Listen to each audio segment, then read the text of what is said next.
Hello there and welcome back to Writing from Scratch with me, Tom. On today's video, I want to talk about something a little bit different, which is sport. Straight off the bat, I should say that you don't need to be a massive sports fan in order for this technique to be used. As a sports fan myself, I find it very useful to apply this technique to my writing, and it's helped me develop some really interesting characters, stories, and narratives. But that doesn't mean that just because you don't like sports, it isn't useful for you too. So I'd ask you, even if you don't like sports and you're just interested in writing books, I promise you this technique will be really useful in improving your writing and especially for creating great stakes, great tension, and great characters. Let's get started.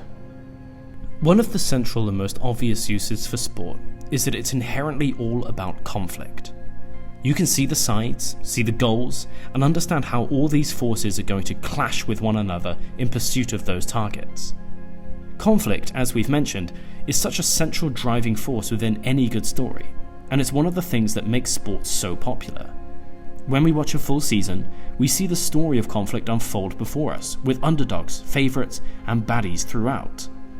It can be really easy as a writer to trace the narrative of the conflict, its origins and manifestations, and then supplement that for characters, factions, or forces in our own story.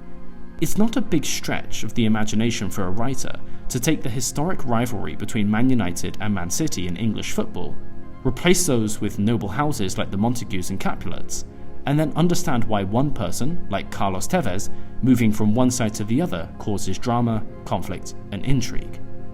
As conflict is the base for any great story, it isn't difficult to take that conflict and place a story on top of it.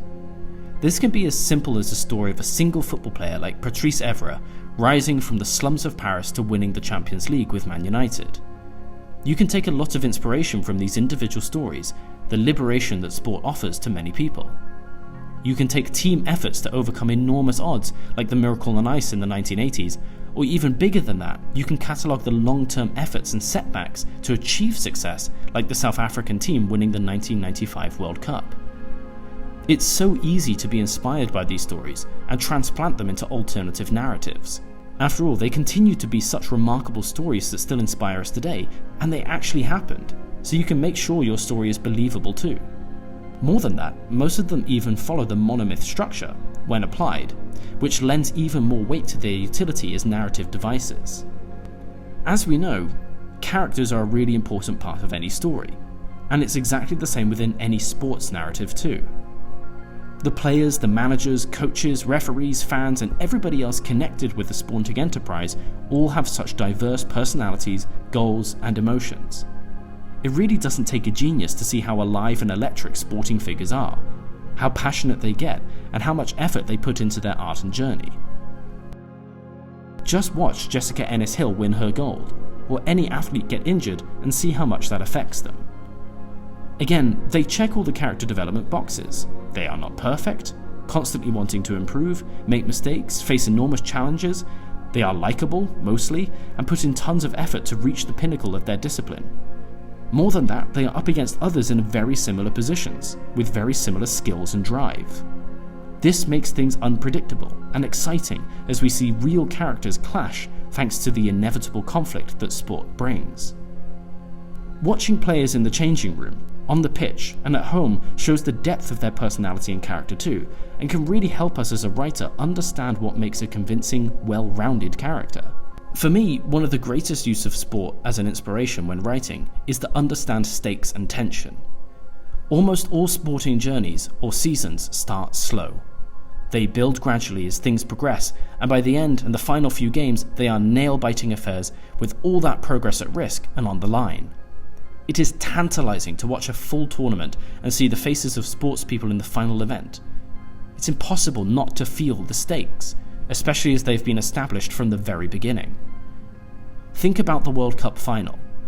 There are emotional stakes for the players to play well. There are prestigious stakes for the governments of the countries. There are emotional and financial stakes for the fans. There are reputational stakes for the officiators. There are career stakes for the commentators. That's part of what makes sport such a fantastic narrative. There are stakes for everybody involved, and they're easily clear to see.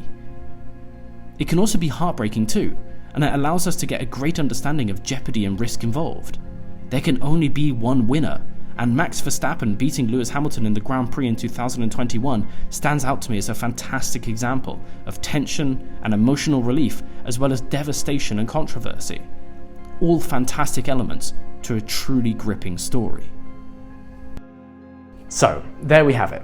I hope you can find it useful to apply lots of the elements that are found in sports to your writing. Creating compelling characters, creating strong stakes, and creating a really interesting narrative with an extremely clear and satisfying conclusion at the end. Sports are a great way to highlight many examples that are really useful for aspiring writers. So even if you're not a big sports fan, I hope you can take something away from this and learn that sports are a great inspiration in the world around us that are largely accessible, that you can use to be inspired and create better, stronger, more interesting stories. Thank you very much for watching today's video. Please consider liking, subscribing, and sharing the video with your friends because it really helps the channel grow. I hope to see you all next week. Thank you very much.